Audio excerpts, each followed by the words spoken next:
there's a either a thermocouple or something in there that was not happy, so it went bad. I still have to take a video and send it to Renogy. Hopefully maybe we can send that one back, get it repaired, and sell it at a reasonable price, just to at least recoup a couple bucks. The new one was pretty expensive. The old one was pretty expensive too, but still.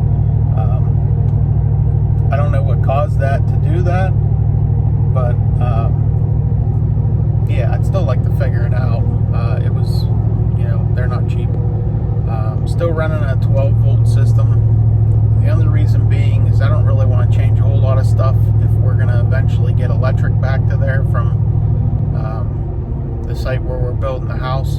I'd like to get electric back there and still have all of our setup, but basically we can keep the batteries topped off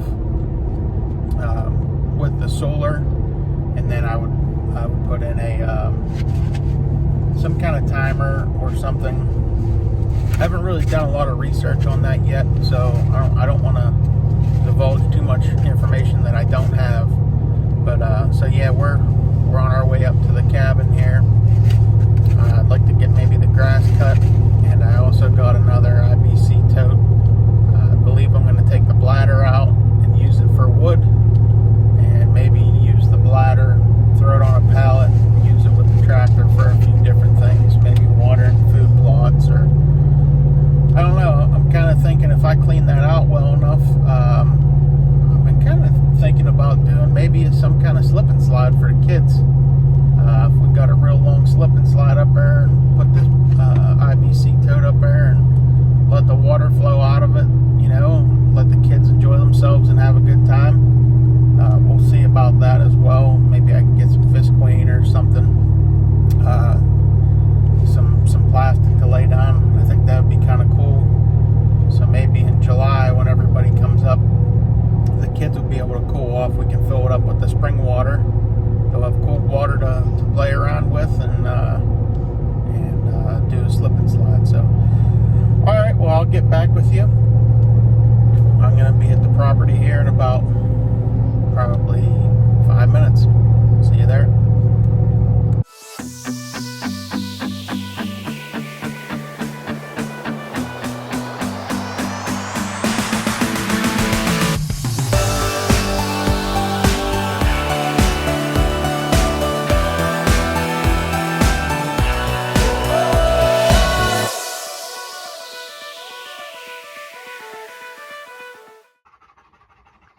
Okay, this is what I'm up here to replace. It's a Renogy 3000 watt inverter.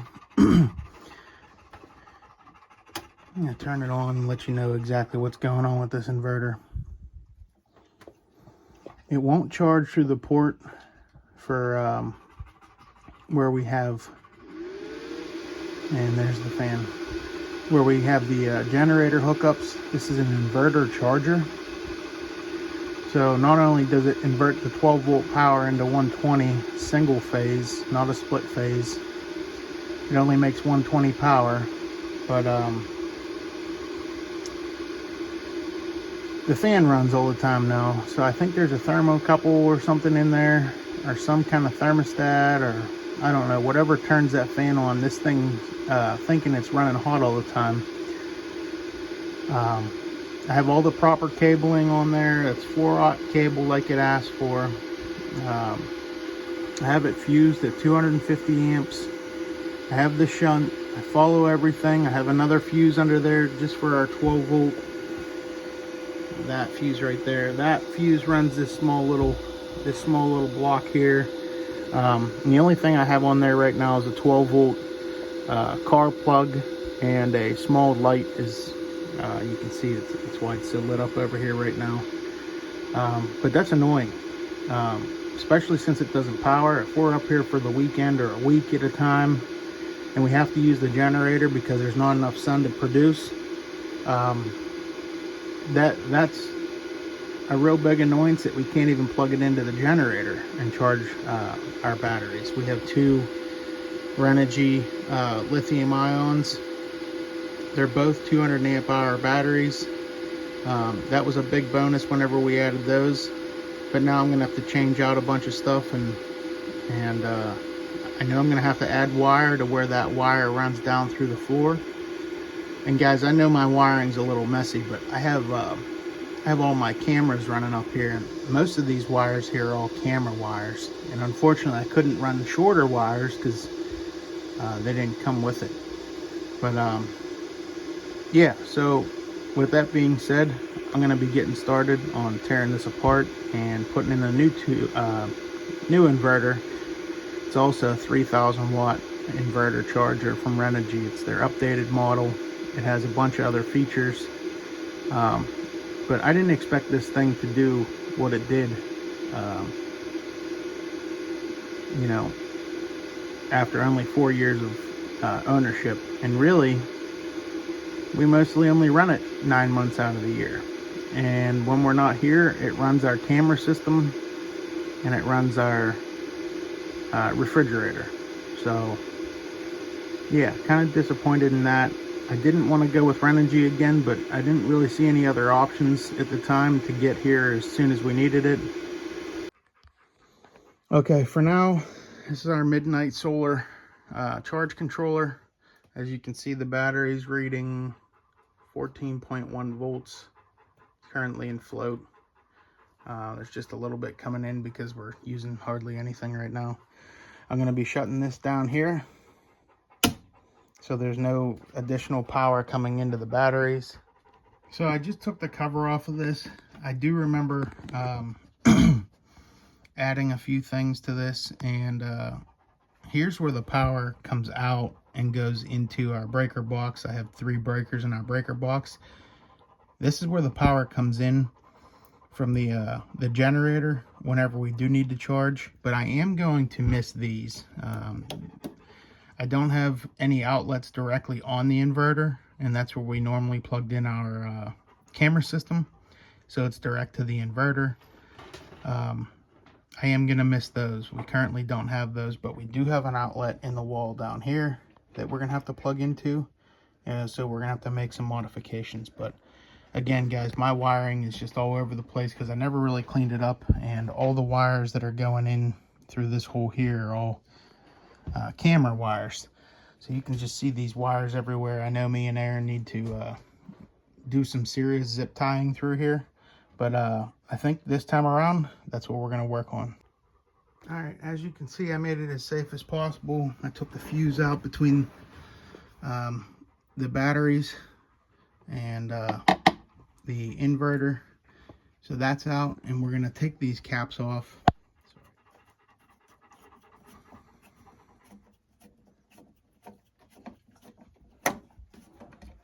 And I don't even need those anymore, but it's still hooked up. That's for like AGM batteries, gel batteries, those other kind of batteries. So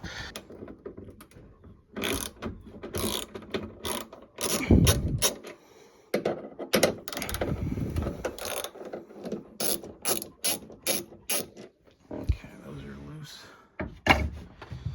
So this is the part you obviously, the whole time, you don't want to touch anything that's black to the red or red to the black. This is the part that always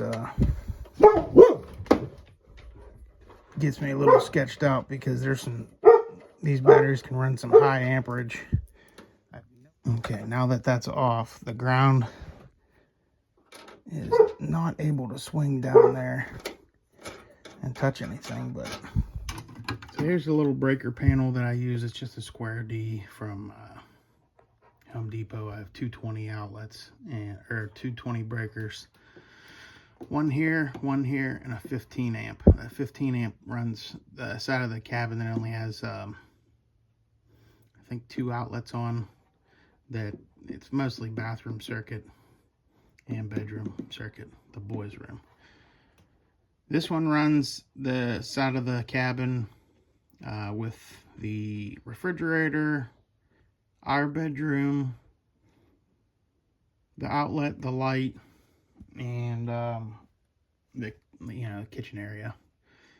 This one here runs this breaker here.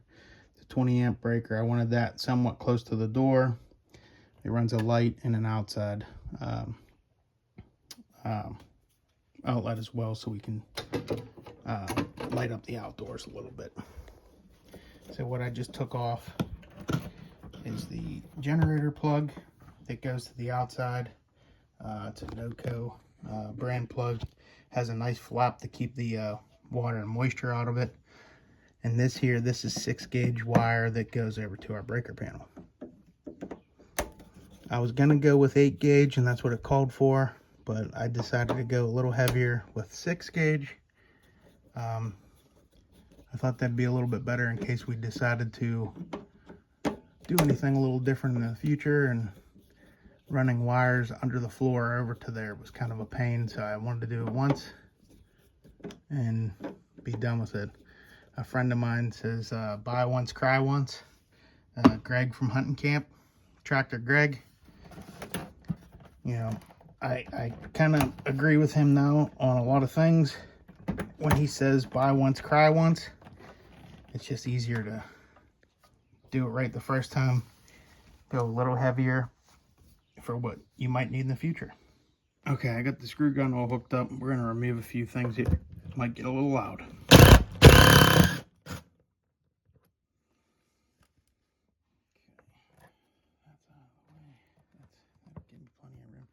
So what's bad about this though is I need to do some splicing. I bought a copper splice kit. It's tin coated copper, so it gives it a little bit more moisture resistance. But I think I'm gonna have to splice into these 6 gauge wires to get it over to where we need to have the inverter set in the spot that we need it. So that kind of sucks. But after reading up on it, I don't feel as worried because I'm able to crimp those down real good, and we're only going to be adding maybe a foot and a half. All right, just like that, the inverter's out. As you can see where the generator wire came in, there's nothing hooked to it. Everything's safe with that. Everything's safe with these. Nothing's going to it. You can see where the ground wire came up. You can see where that other fuse was I was talking about, and that one's down there. Yeah, we might have to do some reconfiguring. Whenever I mounted this to the wall, this is that Naughty Pine wall board. I put in a half by it's a 1/2 inch 2x4 2 foot by 4 foot piece of plywood in to mount everything to, just to give it I don't know, more structural integrity, if you want to call it that. I used a lot of screws because, like I said, that inverter is like 60 pounds or so. There's a lot of copper in it. That ground wire, whoop, there it is. Whoop, there it is. It goes down through here, down through the floor, outside to 2 ground rods that are, I think they were 8 foot or 10 foot ground rods. They're copper ground rods. There's 2 of them out there connected in series. In series, I'm not even sure if that's how you explain what a ground rod does, but they're connected to the ground rod outside in case anything would ever happen. We have multiple fuses and shutoffs. All right, this is our new inverter unboxed.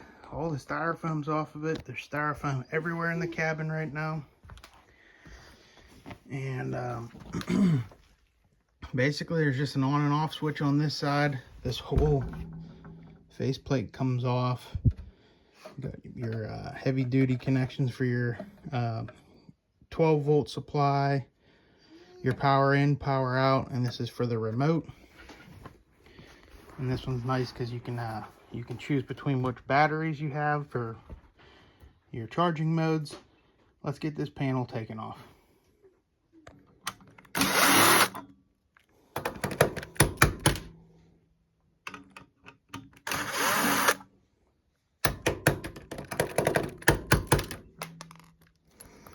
Definitely don't want to lose those screws. Okay.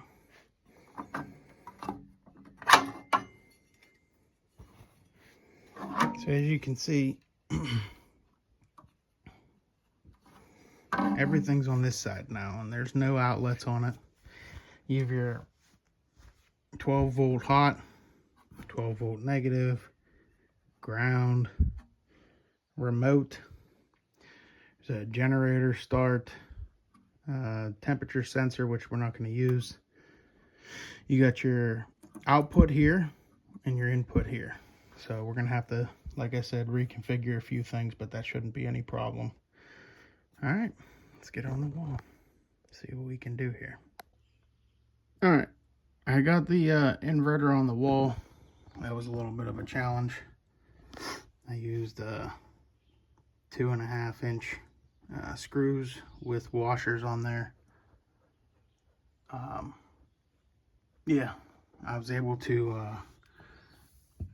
set it on this screw here, and then do one up there, and then vice versa, all over the place. We got that all connected. I started connecting this 4-aught cable in case I needed to make another one, but that'll get right there to the 250 amp fuse. If I have to, I can move it. That's not an issue. It's just kind of a pain in the butt if you have to, but I got these all spliced together. I use the 3-pound sledge and the Lincoln Electric crimper. Basically, you smack the top of this. I guess we're going to call that the anvil. I used an old piece of 4x4. You set it under there, get it to where you need it to splice together, and hit it with the hammer. I didn't show it on video because I have nothing to hold my phone currently, but it turned out pretty strong. And then you run these little pieces of heat shrink tube over top of them. I'm going to tape over that as well, just to give it some more insulation. And that heat shrink should work pretty good. I use a little butane torch. Let's see if I could get it to work here. And that shrinks it down really fast. So we're going to do each one of these, shrink them up real nice, and then our next order of business, we'll tape them all up. All right, they're all heat shrinked. I'm going to grab some electrical tape. I think all I have up with me is white and red, but it doesn't matter, just to give it insulation. I can tell by the color of the wire what it is. I had the white tape on this one here is the neutral. Obviously the green's the ground, and the black is the hot wire. So let me get the tape in. They're heat shrinked underneath and taped over. And again, let me reiterate that I am not an electrician. Don't listen to anything I say. Just take it as a grain of salt. But I feel comfortable and confident enough that I can do this for myself. I don't do this professionally. I'm not paid to do this. I don't help other people, wire their cabins for solar with inverter. I don't, you know what I mean. I don't do any of this for profit. So, do as I say, not as I do, I think. Anyways, I got these all taped up. I feel like they're secure. I gave them the good old that's not going anywhere tug, and moving on to the next part. What I'm connecting now is the 6-gauge output. This goes to our breaker box. As soon as I get that loosened up enough, I believe I should be able to get that right in there. That might be it. Let's see here.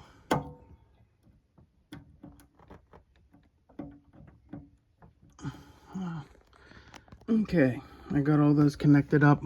The only difference I had to use, I did not have a green wire for the bottom input for the generator. The generator we only run 8 amps in, so So it goes from top to bottom. This is our heavy outline here. This is ground, hot, neutral. Input line is neutral, hot, ground. So let me start putting things together here and might be able to get this rocking and rolling. Finally got everything connected. Got the remote wire done. The remote wire, I forgot to say, that goes into the RJ11 port. That's the top port up there. I got the input wires done. I got the output wires done. I have the 4-aught battery cables done. I didn't connect the shunt yet, and I didn't dress up any of these wires because my luck, something's gonna happen. So I'm gonna hit the on button and we're gonna see what happens. I also have the remote on, so it might not turn on yet. We'll see. Okay, it does turn on.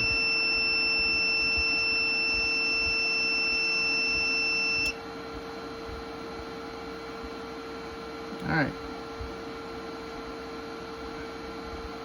Input voltage is 0. That's alternating current. That would be our generator. And currently it says it's outputting 110 volts. Or, my goodness, I can't read. 119 volts. You can see it's going from the battery through the inverter to the power source. Try the lights. All right, lights work.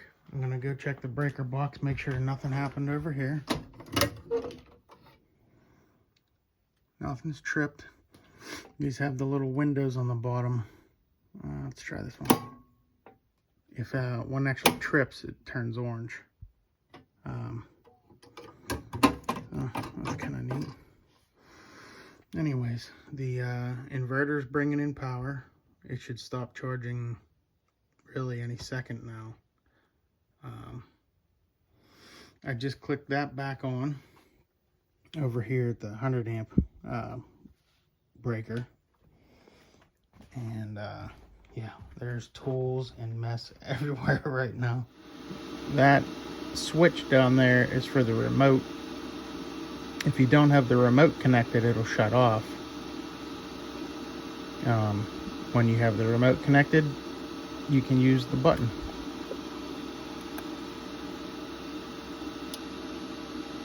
And you heard that click in there, and everything slowly shuts down. Hit the button, remote turns on. So that switches if you don't want to use the remote, which I think we're going to. I just need to attach it somehow. In the initial startup, it goes through its phase of fan hooking up, or fan starting up. So all right, well, we can put that shunt back on. Everything's wired up properly. It seems like it's putting out the proper power. 119 volts. I like to see anywhere between 115 and 120, so that's fine. And we gotta connect a few more things here. So, all right, we're all back up and running. I can hear the refrigerator running. The fan does kick on when the refrigerator kicks on. I gotta clean all this stuff off here. Put this back. Put all this wiring back. Me and Aaron are gonna clean that up this weekend. I did plug the camera system back in, so we'll be able to record now. So yeah, we're pretty much back to normal. $700 later with that new inverter, but I thought the inverter was a tiny bit smaller. It's not. It's the same size. It's just different mounting locations for the screws to hold it into the wall. So, all right. Well, let me tag up some wires here. I want to label them, and I'm going to zip tie a few things before I get out of here, and I'm going to go cut a little bit more grass.